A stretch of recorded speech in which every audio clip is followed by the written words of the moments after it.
Going to the chapel and we're gonna get married. Going to the chapel and we're gonna get married. Gee, I shouldn't have married that buster, but I was hard-headed, heading to the chapel of... I don't know what it was, but it couldn't have been love. Hey, y'all. Welcome to the SilverFox Sonya podcast. How's everyone doing? Welcome back to HerStory, Momentary Marriage, episode 2. So last week, I left off with explaining to you all how I had friends and family and my baker that just didn't like the guy that I was dating and scheduled to marry. And on the other hand, I had this mother-in-law to be, as I stated, it's like she was dating me instead of her son dating me. And was excited and ecstatic due to the fact that I changed her son for the better, as she stated. He was going to church, turned his life around. And I didn't mention this in episode 1. On the night of our first date, he had changed his plans. He was actually supposed to be somewhere else that night. But because he was out on a date with me, his life was spared. Because the person he was supposed to be with got caught up in some type of drug deal or altercation, I think, that may have went wrong, and was killed. So on my side, I had all my friends telling me no, but then I had his mother, my mother-in-law to be, that made sure she was going to get me as her daughter-in-law, and he was going to have this great family of in-laws. And also his dad. I didn't mention his dad. His dad loved me too, loved me dearly. He called me his favorite.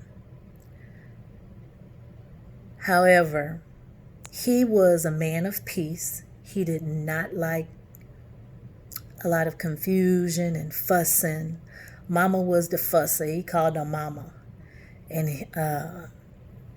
he'd be like, Mama, Mama, Mama, Mama, don't fuss, don't fuss. But I remember he never said anything directly negative to me, but he hinted around. And this is what he said. Prior to our wedding, I went to go pick him up. We were going somewhere. And I honked the horn when I got there because we were short of time. So he came out to the car and he said, "Hey, my favorite." And I said, "Hey, Dad." He told me he'd be out in a little bit.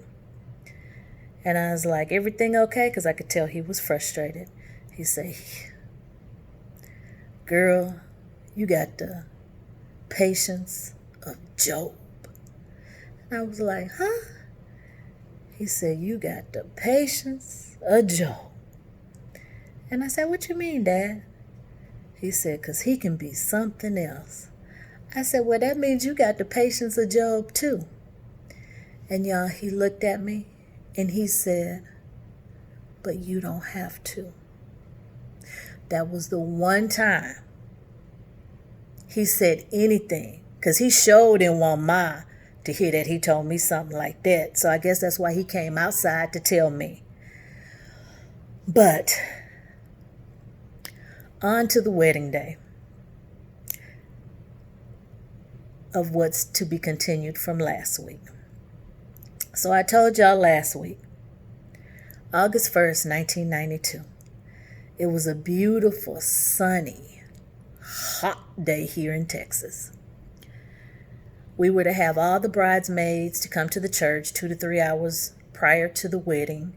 Hair done, someone was doing makeup. The dressmaker was bringing the dresses for all the bridesmaids because they weren't finished the night before. So she gets to the church, and y'all, we start looking at the dresses, and we're just like, oh my God. Y'all, they were a mess. They were whacked. The seams, she half behind did the dresses.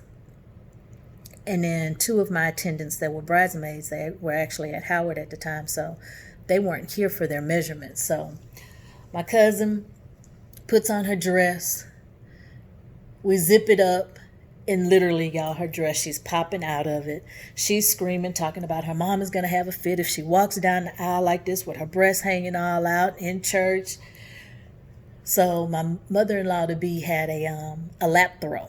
The real pretty ones that have the lace all around them and stuff. So she took it and folded it in a way and put it in my cousin's dress, and that made that okay. So between the dresses looking a mess and then people's dresses not fitting right or flowing out of the dresses, that was one issue.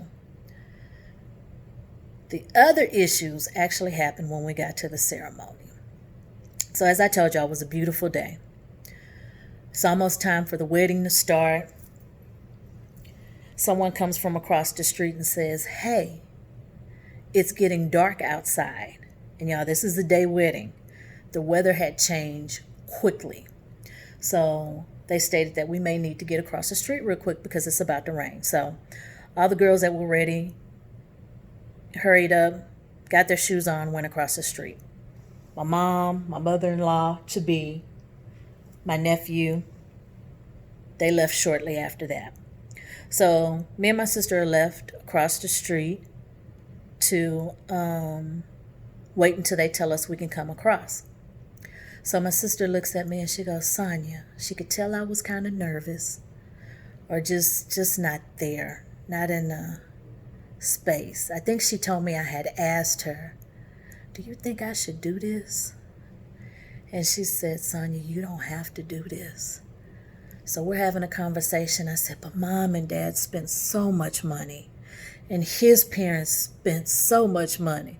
My sister was like, so we could just have a party. We ain't got to have no wedding until everybody grab their gifts, take them back to the store, return them, or do whatever. And y'all, we probably had anywhere from 350 to 400 guests. This wedding was huge. As I stated in episode 1, his parents, his dad was a prominent pastor here in Houston in the 90s. And someone knocks on the door and says, hey, they're ready for y'all. We need to go ahead and go across. So we leave that building to go across the street, and it's already started raining. So, my sister helps me get across the street and everything with my train. And we get to the sanctuary. Mostly all of bridesmaids have gone in. This church has 3 aisles, a middle aisle, and then an aisle on each side, the right and the left. So I didn't have flower girls. Instead of flower girls, I had angels. In episode 1, I told you the theme of my wedding was heaven.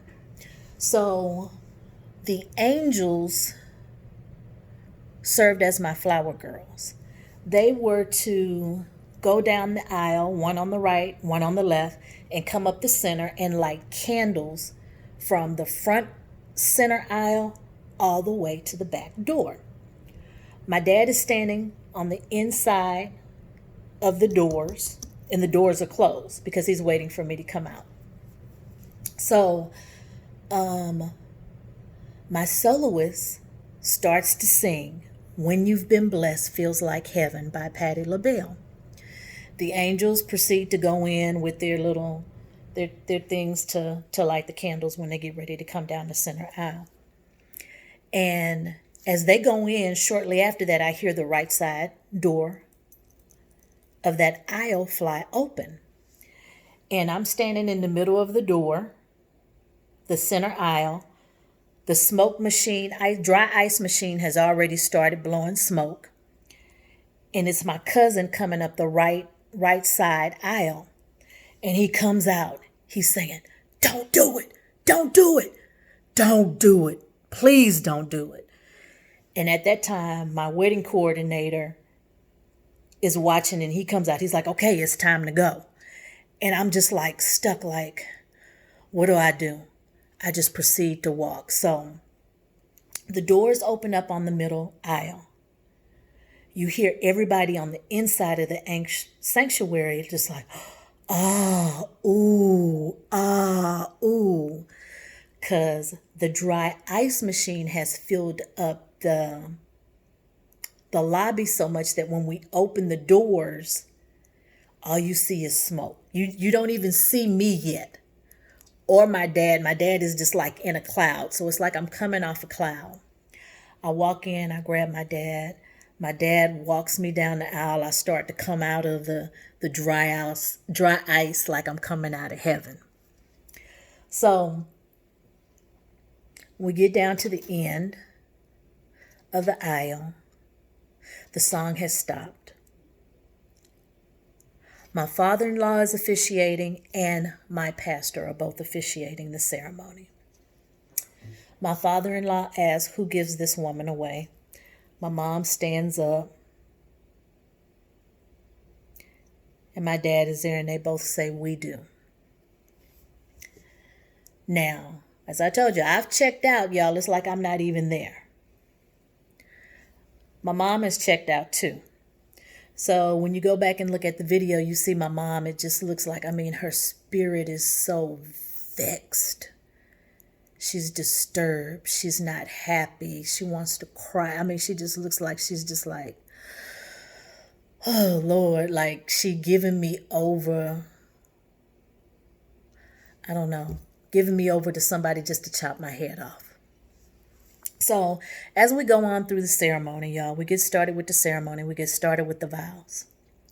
So now that we are across the street starting the ceremony, it's raining really, really hard. It is pouring. So we get into the vows and I say mine. I, Sonya, take you, Michael, blah, blah, blah, blah, blah, blah, blah. Get through it. He says his. I, Michael, take you, Sonya. Excuse me. Y'all, from the moment he opens his mouth, it starts thundering violently to the point to where you can't even hear him. Now, during the ceremony, I wasn't aware of this because, like I said, I had checked out. I remembered after the wedding ceremony, people were talking about the rain and the thunder or whatever. But it wasn't until I watched the wedding video that you could hear the thunder. And y'all, it was loud for the video to pick up the thunder the way it did. And you couldn't hear nothing. He said it was like he went mute. And it was like, the thunder to me was like God screaming, "No, no." Y'all, no exaggeration.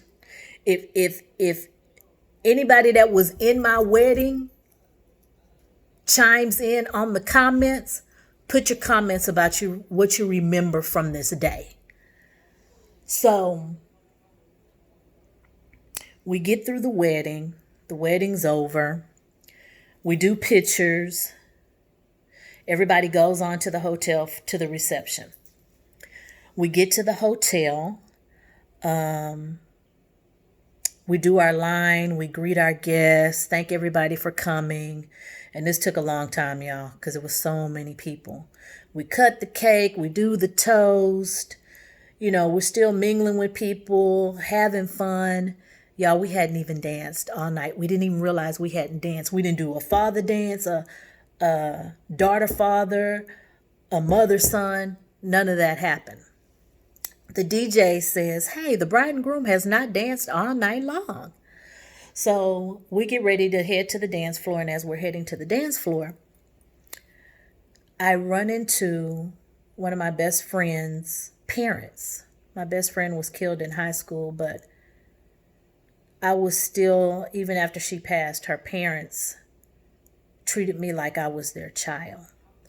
So they were there, and as we were heading to the dance floor, they stopped us and said, "Hey, we're getting ready to leave. We just wanted to wish you well, tell you we love you, and have fun on your honeymoon. We wish you a safe trip."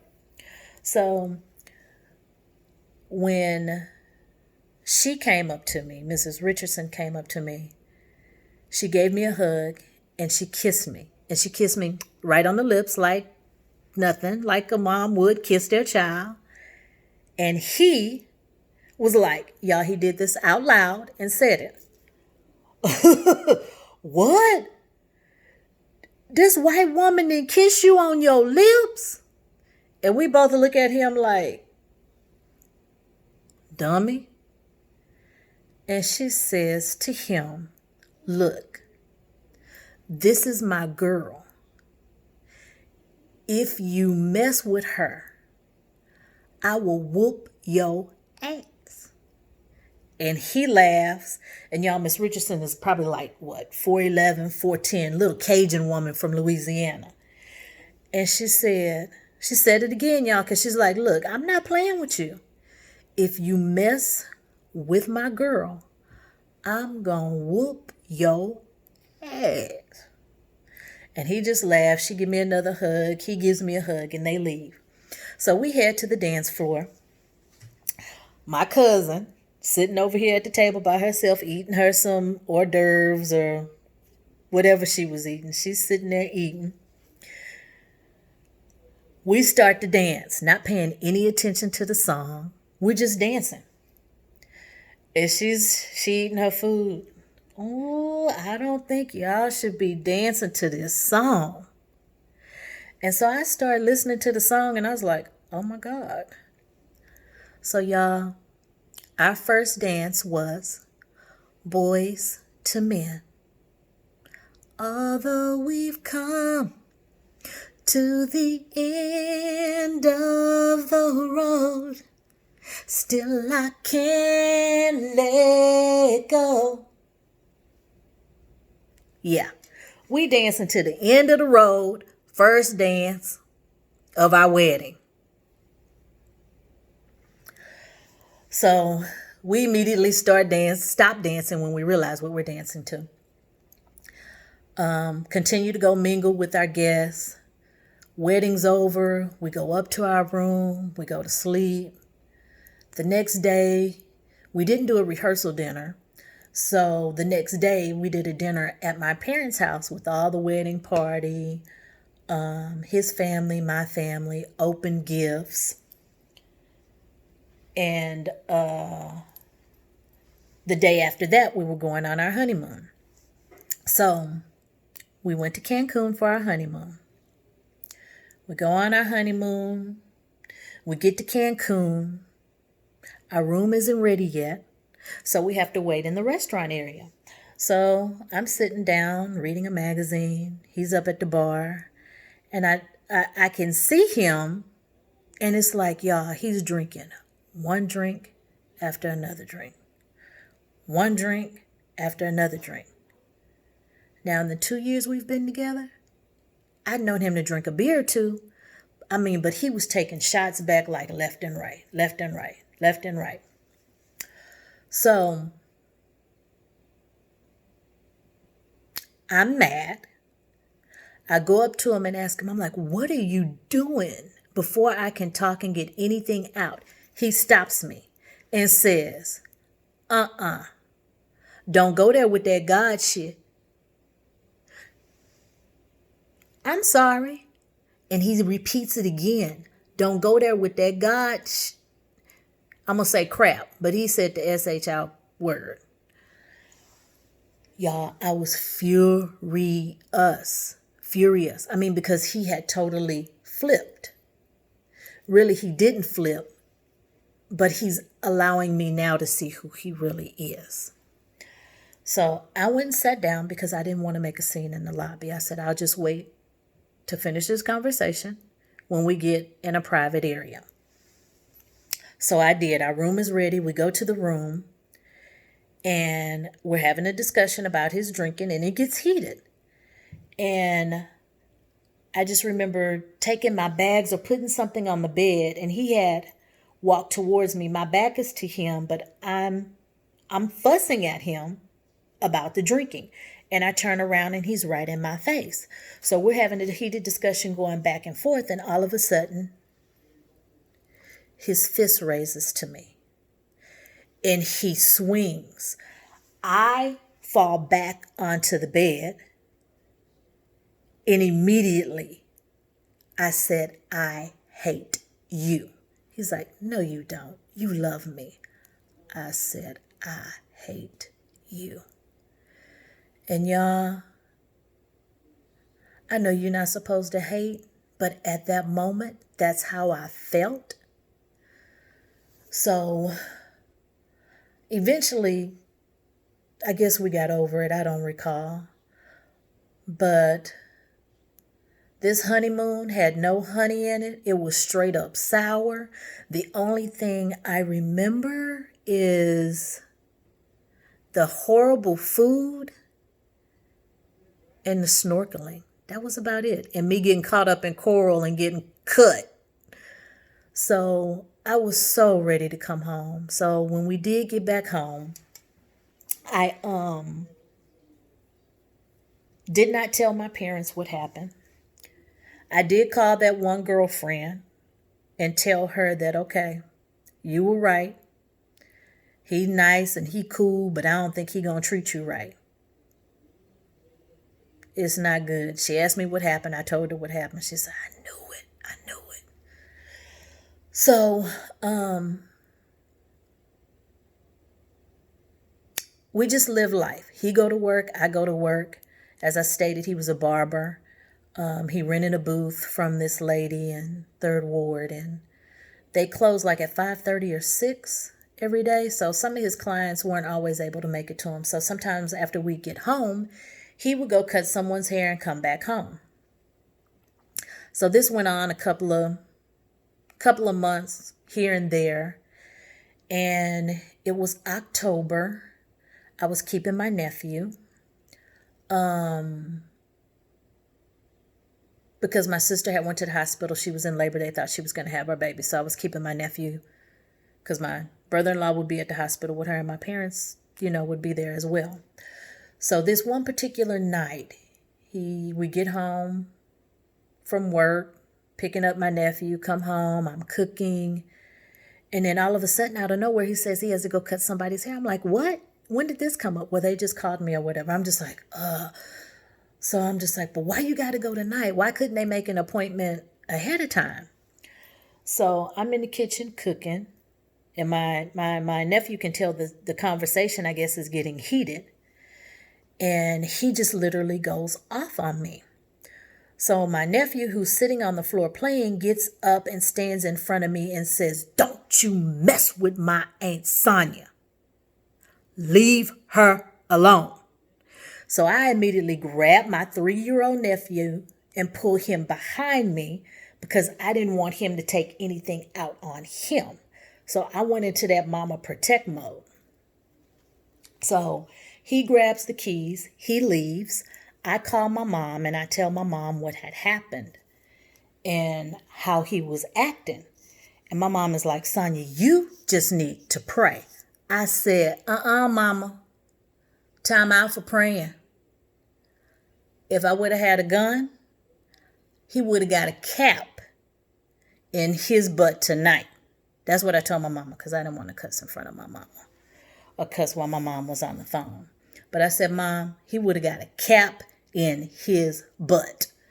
So my mom was like, "No, Sonya, you just need to pray and you need to plead the blood of Jesus and do this and do that and da-da-da." I wasn't hearing it. I said, "Mama, I'm fixing to let you go. You can go pray." But right now, right then at that moment, I wanted to be in the flesh and I was ready to fight. So I let her go.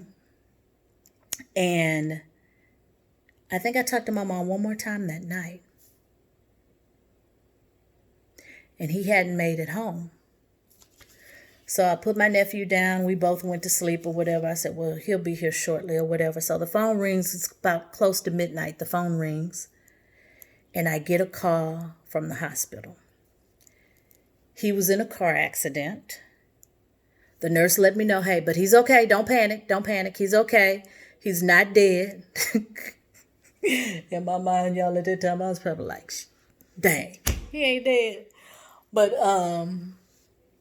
they let me know he was just cut up pretty bad or whatever, but he was going to be okay.